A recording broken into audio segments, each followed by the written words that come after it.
Ashamaa harka fuunee kabajamtootaa fi jaalatamtoota maatii Ahmad Oroo taatan hundi keessanuu Ahmad Oroon naga isiniin jechuu barbaada. Akkasuma Ahmad Oroo TV immoo keessummaa jabaa fi keessummaa kabajamaa tokko qabatee dhufee jira.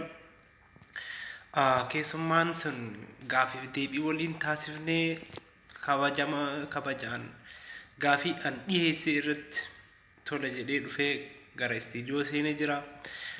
Gaaffiin isaa gaafadhillee kun as jira innis dhufee jira. Kanaafuu hanga dhuma qophii keenyatti nuuni akka turtan gammachuudhaan isin affeera. Itti aansuudhaan keessummaan kun eenyu jechuun keessaniin oolu. Keessummaan ammoo Amiin Awwal Tuubii jedha yoo maqaan chaanaalii isaa. Amiin Awwal Tuubii jedha. Isa asirratti argitan kana yaan ta'eef koottaa hanga qophii xumuratti dhageeffadhaa waa irraas hubadhaa. Anis maal akka gaafadhe innis maal akka deebise irraa waa hubachuu dandeessu. Kanaafuu kallattiin gara Amiinitti dabarra jechuudha. Ashamaa harka fuunee kabajamtootaa fi jaalatamtoota Ahmad Oroo TV kam jirtan fayyaa keessanii jirtu baga jiraattan isiniin jedha. Akkasuma warri amantaa kiristaanaa baga isiniin gahee ayyaanni kun kan milkii kan badhaadhinaa kan akkasumas kan waan yaaddan itti milkooytanii fi kan bilisummaa isiniif haa ta'u isiniin jedha. Egaa kanatti aansuudhaanii qophii gaafiif deebii qabnaa buleessi keenya Ahmad Oroo TV gaafii inni naaf dhiyeesseef anis deebii kan itti kennu ta'a. Kanaaf hanga dhuma qophii keenyatti akka nu faana turtan isiniin jechaa viidiyoon kun yoo isinitti tole laayik sheer gochuudhaan ammoo Ahmad Oroo TV cinaa dhaabbadhaa warri maatiin ta'iniif ammoo maatii ta'aa fi isiniin jedha. Kanaaf hanga dhuma qophii keenyatti turtii gaarii isiniin jedha.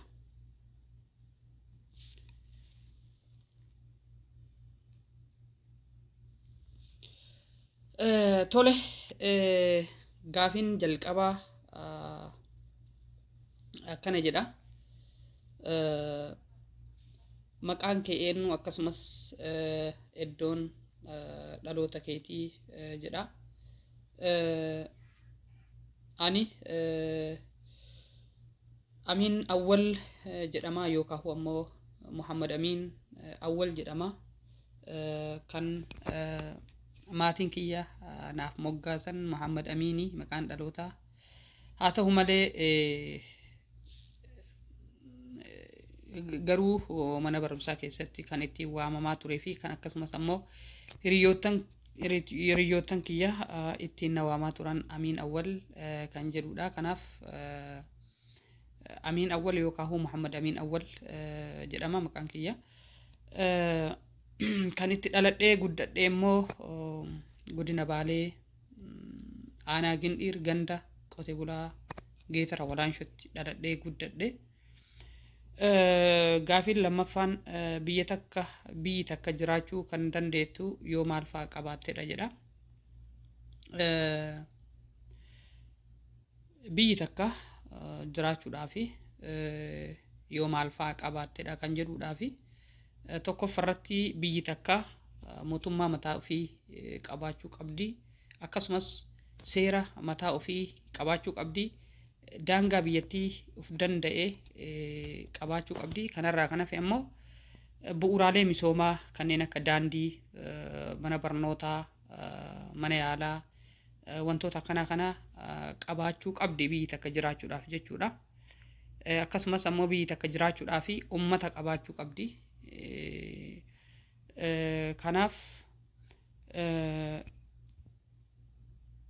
akkan isiniin jedha. Gaafiin sadaffaan kufaatii diinagdee biyya tokkootiif maaltu sababa jedha. Kufaatii diinagdee biyya takkaatii fi wantoonni sababa ta'an hedduu ta'uu danda'a. Hedduu jiraachuu danda'a. Isaan keessaa tokkoffaarratti kufaatii biyya takkaatii fi sababa kan ta'u mootummaadha. kufaatii biyya takkaatii fi kufaatii dinagdeetiif jechuudha. Mootummaan akkaan barbaachisaadha jechuudha. Kanaaf biyyi takka yoo mootummaa gahaa hin qabaatin yookiin mootummaa dimokiraatawaa mootummaa biyya san hawaasa isaa dhageeffatee gaafii hawaasa isaa deebisu akkasumas ammoo bu'uuraalee misoomaa hawaasa dinagdee wantoota kana guutuuf mootummaa ammoo hawaasa isaa jaallatu ta'uu qabaa. Yoo kanan tahin kufaatii dinagdeedhaaf mootummaa abbaa irra yoo ta'u taate inni aangoo mataa ofii qofa yookaan ammoo hawaasaaf hin tahin ofii qofaaf kan jiraatudha. Biyya san ceesisuu osoo hin tahin ofii isaatii hoggansarra turuudhaa fi kanaaf wantoonni akkasii kuni dinagdee ni kuffisaa yookaan ammoo dinagdee biyya sanii kuffisuu danda'a jechuudha. Inni biraa kufaatii dinagdeetii fi biyya takka keessatti nageenyi akkaan barbaachisaadha. Yoo nageenyi hin jiraatin biyya san keessatti dinagdeen biyya sanii kufuu dandeetti jechuudha. Maaliifi hawaasni nagaan bobba'ee galuu hin danda'u. Hawaasni misooma irratti bobba'uu hin danda'u. Akkasumas ammoo hawaasni daldala irratti wantoota garaagaraa irratti hirmaachuu hin danda'u. Biyyi takka yoo tasgabbii hin qabaanne yoo nageenya hin qabaanne qotee bulaanuu oomisha ofiisan gabaaf dhiyeeffachuu hin danda'u jechuudha. Kanaaf kufaatii dinagdeedhaa fi wantoota kana sababa kan ta'u jechuudha. Inni biraa balaa uumamaati. Balaa uumamaa yoo jennu hongee wantoota akkasii kana kufaatii dinagdeedhaa illee innillee sababa ni ta'a jechuudha. Gaafiin afraffaan ilmi namaa jiraachuuf maal argachuu qaba jedha. Ilmi namaa jiraachuudhaa fi wantoota hedduu argachuu qaba. Isaan keessaa ijoon garuu kan akkaan barbaachisu tokkoffaa ilmi namaa nyaatu malee jiraachuu hin danda'u. Nyaanni akkaan barbaachisa. Lammaffaa ilmi namaa uffatuu malee jiraachuu hin danda'u. Deemuu hin danda'u. Kanaaf uffannaan akkaan barbaachisaa. Inni sadaffaan manni jireenyaa yookaan manni inni keessa galu jiraachuun akkaan barbaachisa jechuudha. Kanaaf wantoonni ijoo an jedhuun isa kanniini uffata nyaataa fi mana jireenyaati jechuudha. Wantoonni biroollee jiraachuu danda'an kanneen akka bishaan, qilleensa waan hedduudha ilmi namaa jiraachuudhaa fi waan hedduu ta'uu danda'a. Garuu isaan keessaa ijoon wantoota nama kaase kana isaan kunniin illee ijuma. Walumaa galatti ilmi namaa jiraachuudhaa fi wantoota kanneen argachuun barbaachisaadha jechuudha. Gaafiin shanaffaan Oromoon maal fedha jedha. Oromoon bilisummaa fedha. Oromoon wanti inni fedhu tokkoffaa akka Oromootti biyya ofii keessatti naannoo ofii keessatti mataa ol qabatee jiraachuu barbaada. Saba kamuu oluu osoo hin tahin akka saba kamuuttuu walqixa tahee saboota biraatiin wal faana walqixa jiraachuu barbaada. Akkasumas ammoo daangaan isaa kabachiifamee fi kallattii baha dhihaa kaaba kibbaan daangaan isaa kabachiifamee jiraachuu barbaada. Osoo saba tokkoon naannoo tokkoon daangaa nama tokkotti osoo hin cehin daangaa ifii sarartee yookaan kabachiifatee jiraachuu barbaada. Inni biraa ammoo magaalaan guddittiin Finfinnee magaalaa guddoo naannoo Oromiyaa akka ta'u fedha uummanni Oromoo. Kun gaafii Oromooti. Inni biraa uummanni Oromoo akka ajjeefamu hin fedhu. Akkasumas ammoo ajjechaan jumlaan akka nurraa dhaabbatu akka hawaasa Oromoo irraa dhaabbatu fedha hawaasni Oromoo. Kanneen fi kan kana fakkaatan akkasuma ammoo afaan Oromoo afaan hojii yookiin afaan federaalaa tahee yookiin afaan Afrikaa hanga afaan addunyaa biratti beekamtii argatu akkas ta'uu qaba jedhee gaafiin kun gaafii Oromooti jechuudha. Jaaffaan qaala'iinsa jireenyaa kan fidu maalidha jedha. Qaala'iinsa jireenyaa kan fidu wantoota hedduudha. Tokkoffaa qaala'iinsa jireenyaa kan fidu balaa uumamaa qaala'iinsa jireenyaa fiduu danda'a. Balaan namtolcheellee qaala'iinsa jireenyaa fiduu danda'a jechuudha. Fakkeenya yoo fudhannee qaala'iinsi jireenyaa balaan uumamaa akka itti fiduu danda'u akkuma armaan olitti tuqe biyya takka keessatti nageenyi yoo hin jiraanne tasgabbii yoo hin jiraanne qaala'insi jireenyaa akkaan dabalaa deema jechuudha. Maaliif hawaasni biyyi takka yoo kan jeequmsi garaagaraa keessatti uumamu keessatti jiraatu ta'e jechuudha. Biyya san keessatti hawaasni bobba'ee jiraachuu hin danda'u. Lammaffaa ammoo hojjetee waan hojjete kana ammoo gabarratti dhiyeeffachuu hin danda'u. Ammallee akkasuma ammoo deemee waan tokko hojjechuu hin danda'u sababa nageenya irraa kan ka'e jechuudha. Kanaaf qaala'insi jireenyaa akkaan dabala. Maaliif iddoo tokkorraa gara iddoo tokkootti illee meeshaa sochoosuudhaaf illee gabarra oolchuudhaaf illee haalaan ulfaataa sababa kanaan qaala'insi jireenyaa akkaan dabalaa jechuudha. Inni biroo qaala'insi jireenyaa kan dabalu mootummaa mataa isaati jedhee yaada. Mootummaa mataa isaati. Maaliif mootummaan osoo biyya ofii tasgabbeessee biyya ofii kan ceesisu ta'ee qaala'insi jireenyaa hin jiraatu. Maaliif tokkoffaa hariiroon biyyoota ollaa yookaan biyyoota biroo wajjin qabu cimaa deema. Gaafa cimaa deeme immoo wantoota alarraa gara biyyaa seenuu kallattii garaagaraatiin seenuu danda'a. Kanaaf ammoo qaala'insi jireenyaa hin jiraatu. Kallattii biraatiin ammoo yoo gattaa'ee hawaasa ofii waan irraa barbaadu gattaa'ee hawaasa ofii bira dhaqee mari'atee waan hawaasni irraa barbaadu san hojiirra ka oolchu ta'e qaala'insi jireenyaa hin mul'atu yookaan biyya san keessatti nageenyi hin boora'u jechuu barbaadeeti. Torbaffaan rakkoo biyya takkaa furuuf maaltu furmaata jedha. Rakkoo biyya takkaa furuudhaaf wantoonni furmaata tahan tokkoffaa mootummaan hawaasa ofii dhageeffatee gattaa'ee hawaasa ofii faana gattaa'ee karaa dimokiraatawaa ta'een karaa seera qabeessa karaa ifa ta'een hawaasa ofii mariisisee waan hawaasni irraa barbaadu san ammoo waan silaa yeroo sanitti gochuu fi qabu godhee fi waan ammoo adeemsa keessa kan godhamu ta'ellee adeemsa keessa fooyyessaa yoo deeme furmaanni ni argama. Inni biraa ammoo rakkoon biyya takkaa kan furamuun mootummaan furamuu danda'a. Mootummaan akkuma jedhe gaafa hawaasa ofii mariisisee hawaasni isa dhagahe inni hawaasa dhagahe jidduu kanatti biyya takka keessatti rakkoon hin uumamu.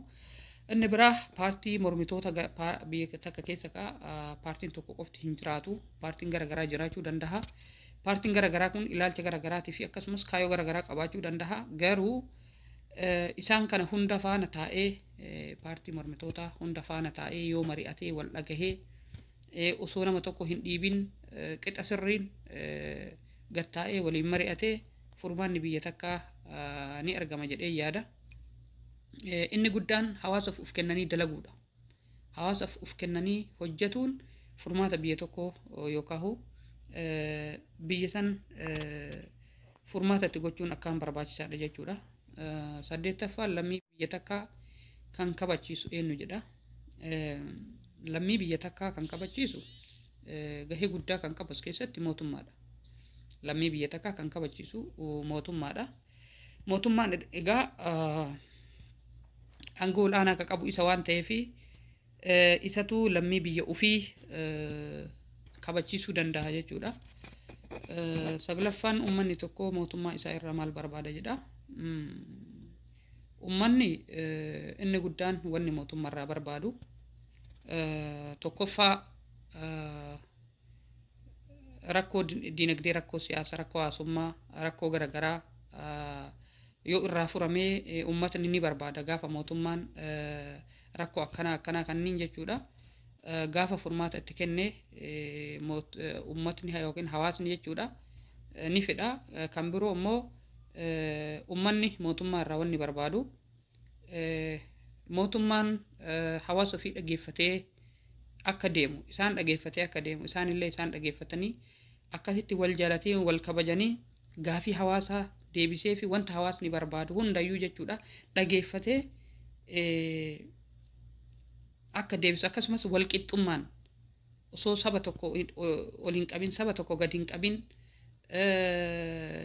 akkasumas ammoo amantaa fi wantoota hedduu jechuudha hundayyuu qixa sirriin nama hundaafuu ka amantaallee amantaa isaa eegee fi ka saboota garaagaraallee saboota san tokko ol qabee osoo tokko gadi hin qabin hundayyuu qixa sirrii wal faana biyya san keessatti mirgi wal qixxummaa mirgi wal qixa ta'e biyya san keessatti hawaasa cufaafuu akka kenname hawaasni cuftinuu mirga walqixa qabaatanii biyya san keessatti akka jiraatan fedha uummanni.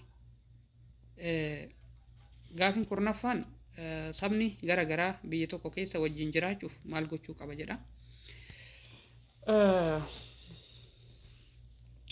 Saboonni gara garaa biyya takka keessa jiraachuudhaaf tokkoffaa wal jaalachuun wal kabajuun akkaan barbaachisaadha.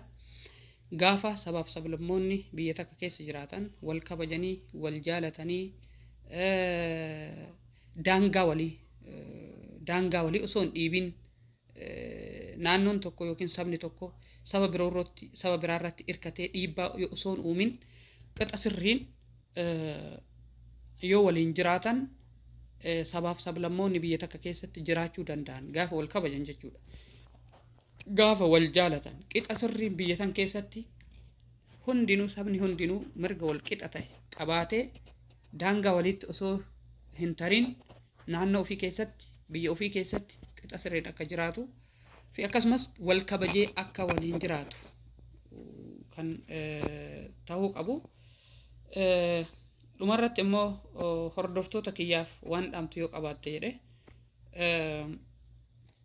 hordoftoota keetiif wanti an dhaamu duraan dursee warroonni hordoftoonni Ahmad Oro TV viidiyoon kun yoo isinitti tole like share gochuu hin dagatinaa isiniin jecha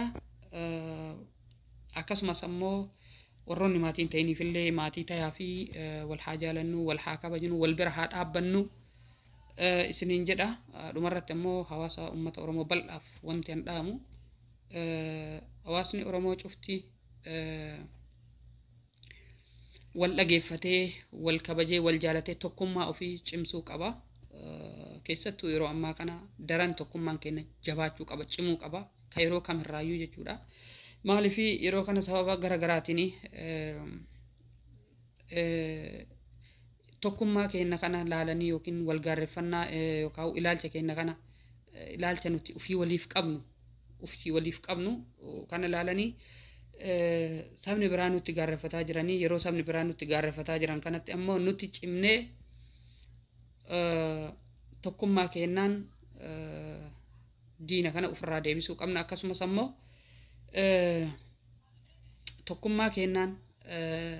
tokkummaan keenya waan guddaadha.